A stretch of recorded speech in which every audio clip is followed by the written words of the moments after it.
happened there today? Well, first of all, let me just say, thanks for having me, but I want to make clear that what Jeffrey Epstein and Ghislaine Maxwell did was evil.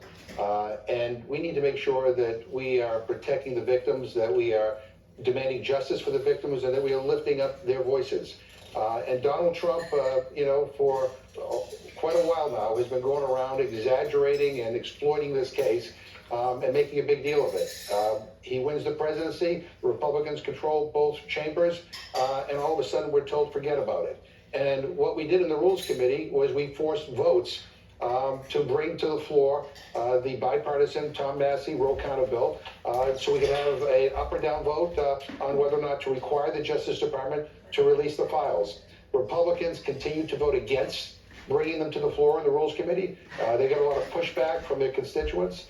Some of the pushback was from the MAGA base, and it became politically unsustainable for them to continue that. And the Speaker realized he lost Republicans in the Rules Committee, and he was losing rank and file Republicans in general, and that if he didn't shut the House down, this was coming to the floor, and this bill was going to pass.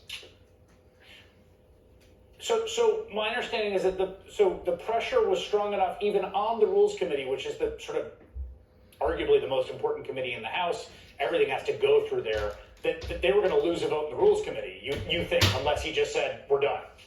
Well, I think there was a danger of losing in the Rules Committee. We had one Republican vote with us on a previous vote, but clearly, I knew something was up when the Rules Committee recessed.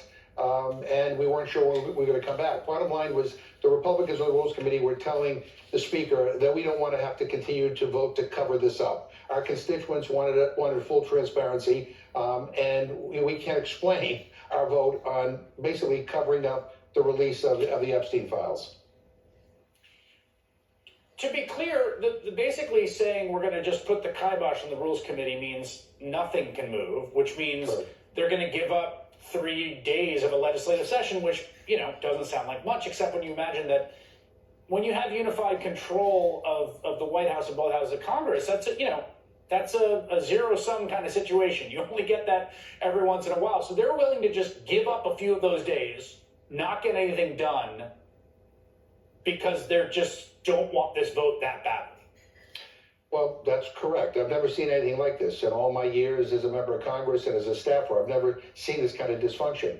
But I'm not going to shed any tears over the fact that the legislation they wanted to bring to the floor this week has been stopped. I mean, it was legislation that was a giveaway to big oil and to big gas, basically an attack on our environment, kind of consistent with the Republican agenda. But the bottom line is people want Congress to function. And this is unnerving. I mean, even for those of us who have been there for a while, we've never quite seen anything like this. The dysfunction, the chaos, the confusion. But here's the deal. They may be able to kick the can down the road until September, but, come September, people are going to sign a discharge petition, and there are over 218 members of Congress that will sign it, and they will force this bill to come to the floor. So there will be a vote, and I believe the vote will be overwhelming to force the Justice Department to release the Epstein files. I want to ask you about something. The first thing you said, I think, is an important thing for sort of everyone covering this story to keep in mind, right? The primacy of the folks that were preyed upon, who survived this crime that happened over, it appears, decades, systematically, 200 accusers. Is there some concern or tension between a sort of forced vote in Congress that forces them to release the files and possibly not looking out for the privacy concerns of all those victims? Well, in the bipartisan bill, the Massey counter bill, I mean, it states very clearly that there needs to be protections for the victims.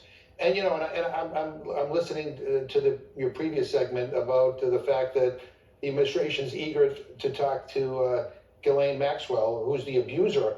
I mean, I think we should be more interested in talking to the victims. They're the ones who can tell us who the abusers are, and they're the ones who can tell us the truth. I mean, the idea that Ms. Maxwell is somehow going to, be forthright and honest, it strikes me as a little bit odd, unless she's going to try to, get some sort of a deal with the Trump administration. But no, absolutely. And the bill that we're trying to moved to the floor would protect the identities and all the sensitive materials related to the victims. All right, Congressman Jim McGovern, who is the ranking member, if I'm not mistaken, on that Rules Committee, which has basically been shut down, schools out for summer.